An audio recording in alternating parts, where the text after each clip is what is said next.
secara nggak langsung ya, menurutku kalau ngelihat tampilan sosial media seorang tuh jadi agak tahu, aku bilang agak tahu doang ya, bukan tahu banget. Agak tahu setidaknya 30% tentang orang tersebut.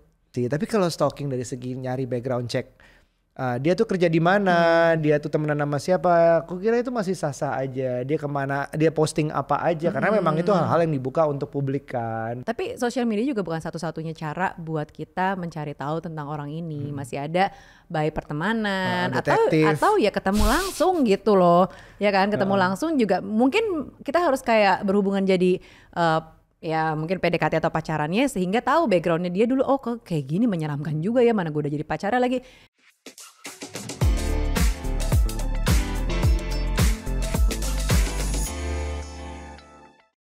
Halo parents, kembali lagi di podcast Curhat Babu, curhatnya Bapak dan Ibu. Yeay.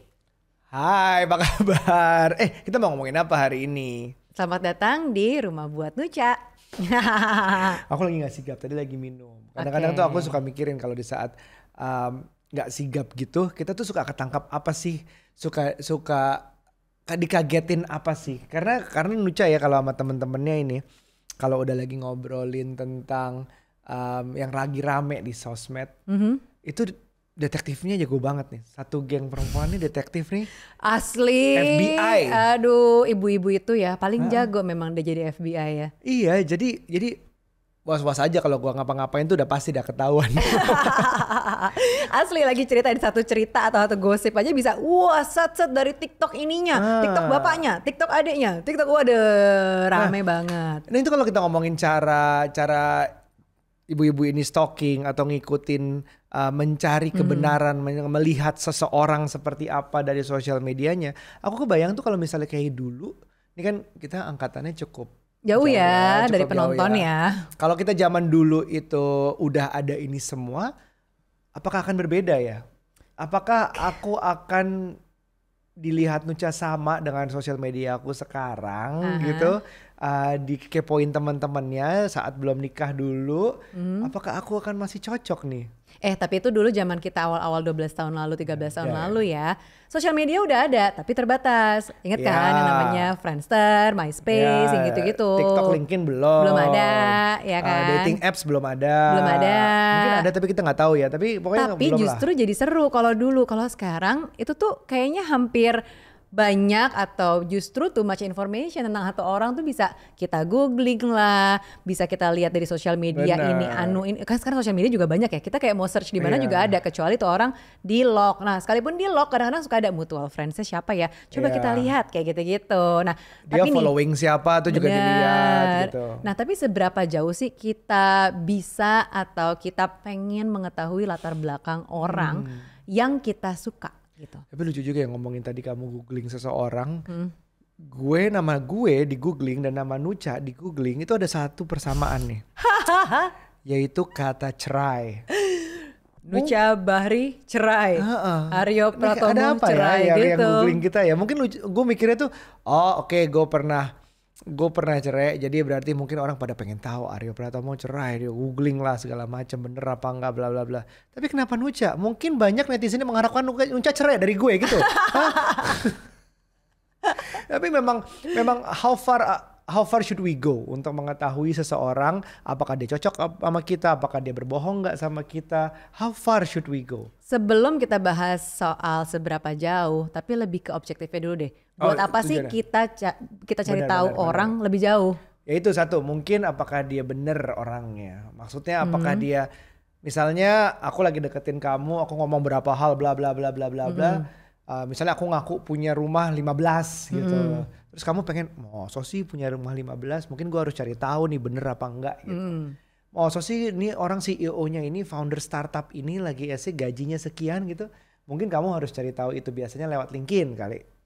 Ya bisa sih kalau level profesional ya. Tapi kalau misalnya kayak baru kenalan gitu, dikenalin, Aku cuman pengen tahu ini sih kayak penampakan exposure di sosial medianya aja dulu. Biar apa? Ngelihat karakternya aja. Nih seneng yang tipe joget-joget, apa Atau liatin senang cewek joget-joget. senang berwisdom, ya kan? Kadang suka kayak ngajarin-ngajarin gitu kan. Atau suka marah-marah di sosmed juga bisa. Bener, karena secara nggak langsung ya, menurutku kalau ngelihat tampilan sosial media seorang tuh jadi agak tahu, aku bilang agak tahu doang ya, bukan tahu banget. Agak tahu setidaknya 30% tentang orang tersebut.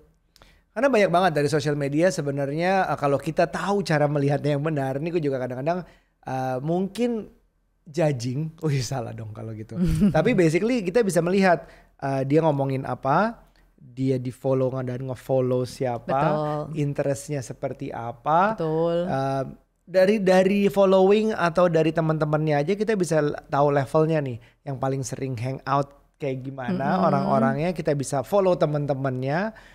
Kita bisa cari tahu tentang teman-temannya, itu banyak banget kan? Iya, terutama mutual friends. Susah banget ribet ngomong. Mutual friends juga. Penting sih, jadi kita bisa tanya langsung ke temennya kalau emang kita kenal kebetulan, ya kan? Lo tau nggak tentang dia? Siapa tahu kan ada kisah-kisah mistis atau misterius tentang dia yang kita nggak tahu. Misalnya, dia ternyata pernah melakukan ini anu, misalnya gitu kan? Atau dia tuh ya orang yang pernah gini gitu. Atau justru, dia berprestasi sekali gitu kan? Justru kan menambah kesukaan kita terhadap nih orang gitu. Atau dia di tag di foto apa, di mention siapa. Kadang-kadang orang yang kelok kan juga bisa dilihat dari tiba-tiba nongol dari temennya gitu segala macam. Tapi kebanyakan achievement juga rada-rada ya Kak. Ya nggak sih? Aku suka ngeliat kayak oke, terlalu ini ya. Nah itu biasanya tuh mungkin kadang-kadang kalau kita ngelihat LinkedIn tujuannya adalah pengen tahu dia kerja di mana, bisnisnya apa. Tapi begitu beberapa lihat LinkedIn ada yang postnya tuh isinya, wah I am deeply humbled to be achieving this award, bla bla bla. Bahasa LinkedIn kan. Nah itu juga bisa dilihat sebagai karakternya. Kayak gitu tuh bisa gak sih? Iya, ya gitu tak. Itu tuh salah satu cara untuk menilai seseorang ya, bukannya mau judging gara-gara sosial media. Ada yang bilang kan itu pencitraan, ada yang bilang juga itu sebenarnya apa ya? Misalnya, let's say itu kan kerjaan PR-nya, misalnya dia siapa gitu ya, atau ya itu nggak bener-bener dia gitu, karena buat konten aja misalnya gitu ya. Karena kan nggak semua orang bisa menjadi dirinya sendiri di sosial media gitu loh. Kadang-kadang ada yang dilebih-lebihkan. Malah lebih banyak ya yang dilebih-lebihkan, dan bahkan mungkin nggak kelihatan banget di sosial media. Biasa-biasa aja sih di sosial medianya, kayak fotonya kurang bagus sih, kurang estetik gitu, kayak kurang artsy orangnya misalnya gitu. Padahal sebenarnya asli orangnya tuh menyenangkan misalnya gitu, tapi tidak tergambar melalui sosial media. Atau enggak dia seorang influencer yang kita nggak bisa lihat, terus dia tuh sebenarnya kayak gimana sih, ini brand semua postingannya. Bener, kebanyakan produk Kak gitu. Produk semua. Ini orangnya sebenarnya gimana sih, bingung banget gitu juga bisa. Tapi gue nggak bilang itu semua itu harus dilakukan. Emang ketemu langsung memang menjadi patokan utamanya. Tapi bisa jadi background check itu juga perlu banget. Karena kalau kita ngomongin sampai apalagi jenjang pernikahan, terus kita sampai level-level tanpa prenup segala macam, siapa tahu, nggak semua orang di sana itu baik sih. Ya, jadi tujuannya apa? Tujuan untuk lebih jauh ngelihat background check. Betul. Adalah kalau menurut aku kejelasan, maksudnya dia tuh bener apa yang seperti dia bilang, seperti apa adanya deh. Kalau aku lebih ke melanjutkan proses dari aku yang cuman tertarik ini menjadi suka banget atau udahan gitu loh, untuk kayak melanjutkan perasaan ini gitu loh. Boleh. Begitu ada dilihat yang kira-kira ilfil, gue nggak jadi gitu kan, gue jadi bisa memutuskan. Terus sudah pacaran juga. Kamu ngeliat itu nggak aplikasi ojek online-nya dan Discord gitu kamu? Iya dong, nanti aku lihat lebih lanjut ya itu. Iya benar-benar. Nah ini kan berarti artinya kita kan kalau membedakan zaman dulu sama sekarang, apalagi sekarang stalkingnya bisa lewat sosial media, bisa lewat internet, googling segala macam. Balik lagi zaman dulu kita nggak ada itu semua. Benar. Kalau aku bilang tuh dulu tuh aku mainnya, sekarang kan ada istilah kalau putus terserah, tenang aja masih banyak ikan di laut. Terus aku juga suka sempat mikir, dulu itu kalau zamannya belum ada sosial media, internet, bahkan handphone aja kita baru punya mungkin SMP, SMA gitu. Kita kayaknya tuh merasanya mainnya nggak di laut, mainnya di kolam. Karena naksir-naksiran suka sama lawan jenis itu biasanya di sekelas atau kelas sebelah, kakak kelas, adik kelas. Hal-hal seperti itu bukan nggak mungkin ya. Jarang banget yang kita keluar dari sekolah, apalagi keluar kota, keluar negeri. Itu kayaknya enggak deh. Sekarang semua lewat dating app aja bisa per location, bisa ke luar negeri segala macam gitu kan. Nah, membuka kesempatan kita untuk berkenalan sama yang di luar gitu. Sama yang di luar siapapun. Tapi apakah itu lebih baik? Aku pengen kayak ngelihat bahwa it's a paradox of choice, isn't it? Kayak ngelihat bahwa kamu kalau misalnya kita juga sering tuh di rumah nonton Netflix, akhirnya scrolling film ini, lihat trailer, balik lagi segala macam, akhirnya nggak tahu apa yang mau ditonton dan nggak jadi nonton. Saking kebanyakan pilihan. Nah, ini analogi buat milih pasangan juga. Kebanyakan channel untuk kenalan sama orang malah makin bingung kan. Bener. Jadi sebenarnya bukannya susah mencari jodoh, tapi lebih karena kebanyakan pilihan lo juga sih gitu. Benar, dan kebanyakan pilihan akibatnya juga begitu kita coba satu, kita stalkingin, kita background check segala macam, nggak cocok, ya effortnya jadi jauh lebih banyak kan, karena kolamnya bukan kolam lagi, sekarang laut. Bener Setiap sih. ikan harus kita periksa nih, sehat gak nih ikan nih dipancing, oh gak sehat, buang lagi ke laut gitu kan. Capek gak sih? Kapan selesainya ya gak? Tapi aku mau cerita deh dulu ya pas aku kenalan sama mantanku ya kan. Karena saking mungkin tuh udah sekitar 20 tahunan lebih ya. Tapi dia dapet tuh di luar sekolah. Bener, jadi aku yang anak Bekasi bisa dapet waktu itu pacar, berarti kan anak Jakbar gitu ya. Kita ketemu di mana? Di Jakpus. Kenalannya juga bukan yang lewat sosial media. Kalau sekarang ada dating app, dulu mah nggak ada. Jadi kita nih, aku ngegeng sama teman-temanku cewek pas aku SMA tuh. Terus si mantanku ini sama teman-temannya gengnya cowok. Terus karena sama-sama main di sebuah mall itu, terus kan kita papasan-papasan gitu ya, biasalah geng cewek, geng cowok gitu kan. Sampai ada temennya dia yang lebih agresif nyamperin, boleh kenalan nggak gitu. Temen gue ada yang mau kenalan nih sama lo gitu. Jadi kayak temennya duluan yang nyamperin aku buat kasih tahu nih temen gue ada yang kayak bos gue mau kenalan nih sama lo gitu kan. Wingman, itu wingman istilahnya. Bener, wingman. Oh oke, boleh cie gitu kan. Ya udah dari situ kenalan, tukeran nomor telepon. Pin BB. Iya ya, dulu tuh apa ya pakai handphone? Belum. Aku pakai Nokia deh kayaknya. Nah, kita tukeran nomor handphone, dari situ baru tuh kayak SMS-an ya dulu ya. Aku kok lupa sih. SMS-an dan teleponan, kita zaman-zaman yang teleponan bisa berjam-jam lah. Iya kayak gitu. Jadi dari situ kenalannya itu kan kayak dua kolam yang berbeda ya. Aku dari Bekasi, ini dari Jakbar, ketemunya di Jakpus dengan cara yang cukup tradisional kayak kenalan dong gitu. Itu zaman aku SMA. Terus kayak beralih nih begitu aku udah lebih remaja, udah kuliahan gitu ya. Terus aku udah mulai first jobber lah, kerjaan awal. Cara kenalannya bukan di sosial media gitu sih. Tapi misalnya aku lagi di sebuah restoran ya kan. Di restoran aku biasanya berdua bertiga nih sama temanku cewek. Terus di meja sebelah juga berdua cowok-cowok atau bertiga cowok-cowok. Iya sebenarnya hampir sama. Cuman lebih mature aja, nggak pakai yang teman gue mau kenalan nih boleh nggak gitu, nggak kayak gitu, tapi kayak lebih halo namanya siapa kayak gitu. Terus kita ya senang-senang aja lah, orang sama 3 on 3 atau 2 on 2 gitu. Terus background checknya gimana kalau yang dulu itu? Background check dulu di sosial media lah, kita temenan dulu di Friendster temenan. Kok ada mutual friends-nya ini kenal ya gitu. Oh iya itu saudaranya saudara aku gitu. Benar, buat adik-adik yang nggak tahu, Friendster tuh dulu ada yang namanya testimoni. Bener. Orang bilang apa tentang dia. Itu aduh. Terus banget dulu ya itu ya. Ya tapi setidaknya walaupun itu bisa dihapus atau bisa diatur-atur lo testimoni tempat gue dong, nanti gue testiin.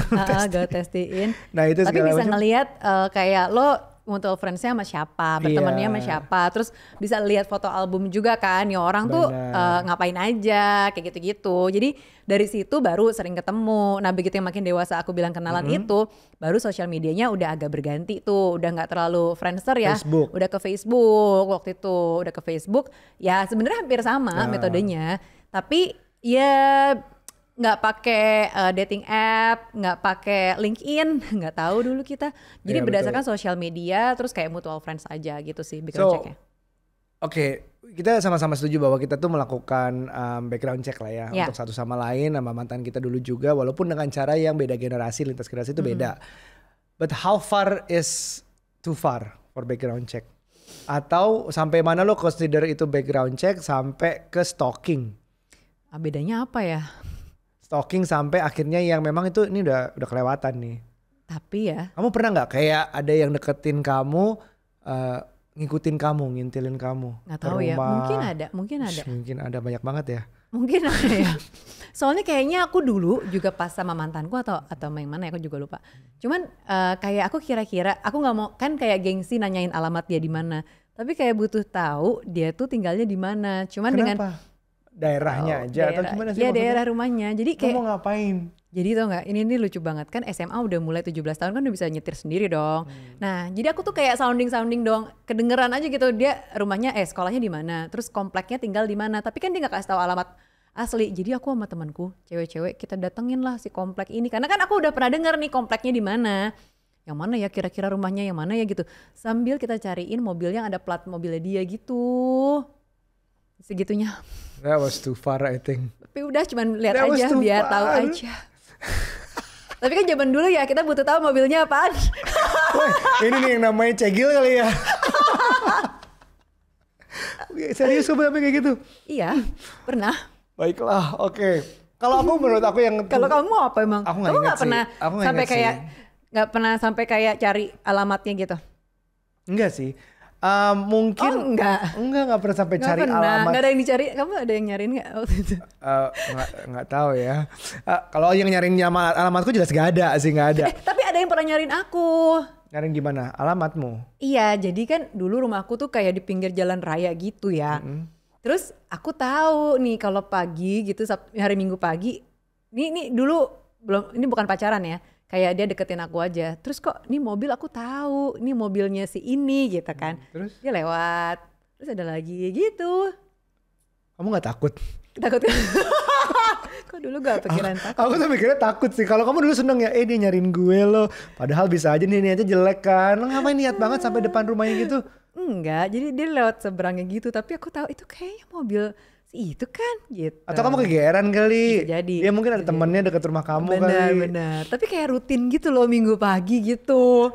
Aku penasaran sih zaman sekarang tuh how far is too far ya. Mungkin invading privacy, private space, private area, misalnya ngehack akunnya atau enggak pakai akun alter untuk follow kalau misalnya dia di lock atau kayak gimana, atau nge-DM sampai harassing, atau misalnya yaitu ngikutin mobilnya nyampe ke rumahnya tanpa izin terus udah ngeliatin aja. Itu yang namanya stalker yang sampai ngelewat batas gak sih? Aku nggak stalker, aku Di-stalking? cuman Nggak. cari tahu alamat aja.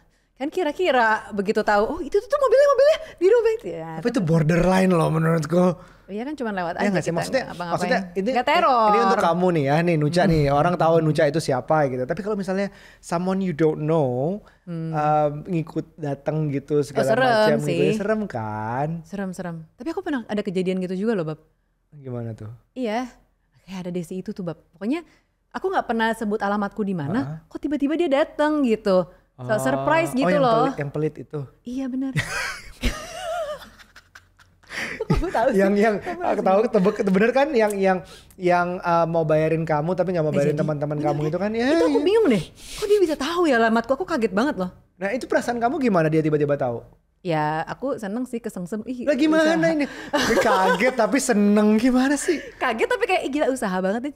Cari tahu dari mana ya gitu. Pada Nggak saat itu tuh takut? nggak ada insecure gitu loh. Kenapa ya? Kalau sekarang gue insecure deh. Iya, coba sekarang kamu udah punya rumah di sini. Kayaknya kan, orang zamannya tahu. sekarang tuh udah makin gila gitu loh. Aku jadi kayak lebih takut. Kalau dulu kan ya aku mah GR gitu. Ih gila dia bisa cari tahu Kamu gue umur berapa segitunya. sih Gitu. waktu itu? Umur berapa kira-kira? Mungkin 8, enggak. 19, 20. Kuliah ya? 20 Mungkin lah, belum 20. tahu gilanya dunia kali ya saat itu. Bener. Kok gak se-insecure itu ya? Belum ngerasain punya anak terus anak lo diikutin kayak Iya, gitu kali. bener, Nah bener. sekarang coba bayangin Ih, anak takut kamu. banget. Takut kan? Takut. Mungkin Cogil kalau kayak gitu. kita harus panggil ibumu ke sini. Perasaannya gimana? Anaknya tiba-tiba didatengin atau Asli kalau dulu mah gue GR, ih seneng banget. Dia kayak memperjuangkan banget iya, ya. sedangkan Ah, ibumu kalau dipikir-pikir, tahu juga iya, parno bener kali. juga ya. Bener. Kok cogil gitu ya dulu datang ke rumah gue lagi. Aduh. Mungkin itu borderline unethical mungkin ya. Jadi kayak misalnya lo invading privacy, lo ngelakukan something illegal misalnya ngehack suatu account, atau lo itu ya pokoknya kalau di film sampai perlu lo harus jauh, lo harus restraining order, lo harus jauh berjarak berapa, lo nggak boleh deketin dia lagi, hal seperti itu. Ya kayak gitu juga harus diperhatikan sih. Tapi kalau stalking dari segi nyari background check, dia tuh kerja di mana, dia tuh temenan sama siapa. Aku kira itu masih sah-sah aja. Dia kemana, dia posting apa aja. Karena memang itu hal-hal yang dibuka untuk publik kan. Ya kalau nggak di-lock. Iya kalau di-lock terus lo berusaha nge-lock dengan cara yang aneh-aneh, kayak I think nggak perlu lah. Mungkin kalau you have to try that hard sampai harus breaking the law or breaking the ethical boundaries, kayaknya ya mungkin dia nggak cocok buat lo aja gitu. Iya benar. Tapi sejak peristiwa-peristiwa aku remaja itu ya, yang aku dengan bangganya, dia datang ke rumahku gitu, padahal kan insecure itu ada gila-gila. Tapi sejak itu sosial mediaku yang si Facebook itu aku udah nggak pernah lagi bisa di search orang. Jadi kayak sampai sekarang aku nggak bisa di invite orang gitu loh, jadi temenan. Itu apa sih Friendster? Itu Facebook. Tapi begitu udah dunianya Instagram, kayaknya aku udah lebih dewasa lagi baru aku open gitu loh. Kayak membuka lembaran baru, padahal orang itu bisa aja sih follow aku gitu kan di Instagram ya. Cuman aku udah nggak nerima teman lagi di Facebook pokoknya. Pokoknya udah foto albumku berhenti di situ di tahun yang itu gitu. Mungkin bahkan beberapa yang nonton mungkin abis ini googling Facebook itu apa ya gitu. Friendster itu apa ya, MySpace itu apa. Ya gitu. Nah kalau kita ngomongin sampai ke kita harus stalking kan tujuannya untuk mencari pilihan. Balik lagi tadi ke paradox of choice tadi. Kalau misalnya kadang yang Nucha dapetnya ketemunya adalah di mall sama anak Jakbar, itu kan juga bukan berarti dia harus cari seluruh anak Jakbar akhirnya menemukan satu orang ini. Bahwa memang something just could happen by chance aja. Benar. Kemungkinan emang terjadi gitu aja, akhirnya gue harus menikahi orang lain dulu untuk akhirnya cerai dan nikah sama Nucha. Emang harusnya begitu. Kalau apakah akan lebih baik kalau gue menghabiskan waktu mensortir semua perempuan seumur sekian sampai sekian untuk jadikan istri, gue tanyain satu-satu. Mungkin umurnya sama segini dan gue belum pernah nikah sampai sekarang gitu misalnya, karena sibuk mencari itu semua gitu. Jadi kayak misalnya aku pikir it just happen by chance, dan lo kalau menemukan value-value yang sama dari sampai tahap tertentu, dan kalau masih ada sisanya yang harus dicari tahu atau disamakan, ya go for it, work on it. Hal yang kamu bilang tadi soal ketemunya by chance, menurutku memang ada bagusnya untuk kita open membuka jejaring, dalam artian kayak oh ya ada di sosial media, oh ya membuka pertemanan untuk bisa kenalan sama yang lain. Bukan berarti kayak tadi maksud kamu kebanyakan pilihan, tapi maksudnya ngebuka diri kita untuk kenal dengan network baru yang mungkin aja ya kan. Dari situlah ada channel ikan yang ketangkep gitu, dalam artian kita kenalan sama orang baru. Kalau kamu nangkepnya pakai jaring kali ya. Benar. Sekali banyak gitu. Sekali banyak, dari situ aku sortir lagi ya kan. Oke. Dilepeh satu-satu. Terus. Gitu. Jadi ya sebenarnya nggak ada salahnya juga. Dari situ mungkin dari beberapa, mungkin juga nggak banyak banget ya. Udah disortir gitu. Mungkin dari 10 yang kita kenal, let's say cuman yang nyangkut 2 gitu. Karena kebanyakan ilfilnya. Biasanya aku ngeliat sedikit gini, ih kok ilfil ya. Misalnya dia ada foto gini aja, kan jadi ilfil sendiri gitu kan. Foto gini, misalnya gitu ya, dengan gini aja tuh, ih kok ilfil sih. Terus kalau nggak ada yang senyumnya aneh, ih ilfil gitu. Terus atau ada postingan yang aneh, ih ilfil banget gitu. Ini banyak banget loh yang tersinggung sama kan. Terus kita sortir akhirnya paling jadinya cuma berapa, dari 10 mungkin cuma 2 lah yang kita agak seret gitu. Nah tinggal di tadi background checking, tapi ya sejauh mana paling kan dari teman ke teman, testimoni gitu kita cek, baru ya udah di approach kayak selangkah lebih maju tuh mau ke yang mana nih, salah satu belum tentu diterima juga karena masalah satu atau dua-duanya bahkan. Dan juga kadang ada pasrah ke yang berkuasa dan pasrah ke universe lah ya, bahwa misalnya emang kalau kita nggak cocok ya kita kan ditunjukin yang perlu kita tahu. Bener nggak sih? Kadang-kadang kayak hal tertentu tuh datang aja, kita taunya nggak nyangka dari hal-hal yang mungkin kita udah capek-capek nge-googling, capek-capek lihat sosial medianya, ujung-ujungnya nggak tahu juga, tapi bisa aja ada orang yang nggak berusaha nyari, yang harus dia tahu dia tahu. Iya, tapi sosial media juga bukan satu-satunya cara buat kita mencari tahu tentang orang ini. Masih ada by pertemanan atau ya ketemu langsung gitu loh.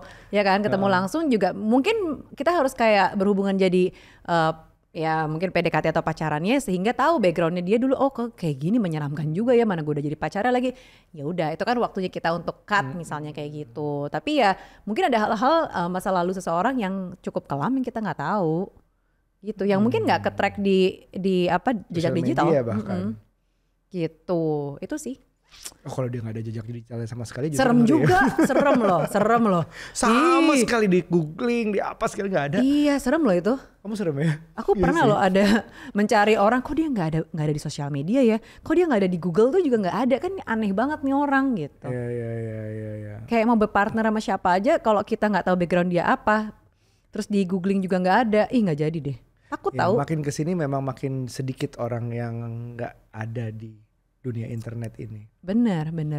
Gitu. Oke, jadi semoga intinya pembicaraan kita tentang paradox of choice, pembicaraan kita tentang stalking atau background check ini membantu teman-teman yang mungkin mau melihat orang lain dari sisi-sisi yang ya berbagai sisi lah. betul. Untuk tujuan itu mau menikah, mau mencari jodoh, untuk itu tujuan mencari kebenaran sebenarnya tentang pasangan lo, itu banyak hal. Ada benefitnya dan juga tapi juga ada batas-batasnya. Dan yang perlu diingat adalah data kolektif. Jadi bukan artinya bukan cuman satu source aja, dalam artian sosial media aja deh. Belum tentu gitu. Sosial media itu kadang-kadang paling cuman menampilkan 30% dari si orang ini, tapi perlu cross check kayak ke teman-temannya, ke circle-nya, atau mungkin ada keluarganya yang bisa dikenal, ditanyain. Terus juga ya by ngobrol itu bisa ketahuan kan nih orang tuh kayak apa sih gitu. Kecenayang juga bisa tarot gitu. Tapi intinya harus apa ya, kolektif lah, nggak cuma dari satu source aja kita percaya gitu. Oke, semoga berguna. Jangan lupa share ini ke teman-teman kalian juga, dan like, comment, subscribe biar rame, biar terus dibicarakan, biar kita ada tenaga untuk bikin ini terus. Oke, sampai ketemu di episode selanjutnya. Bye.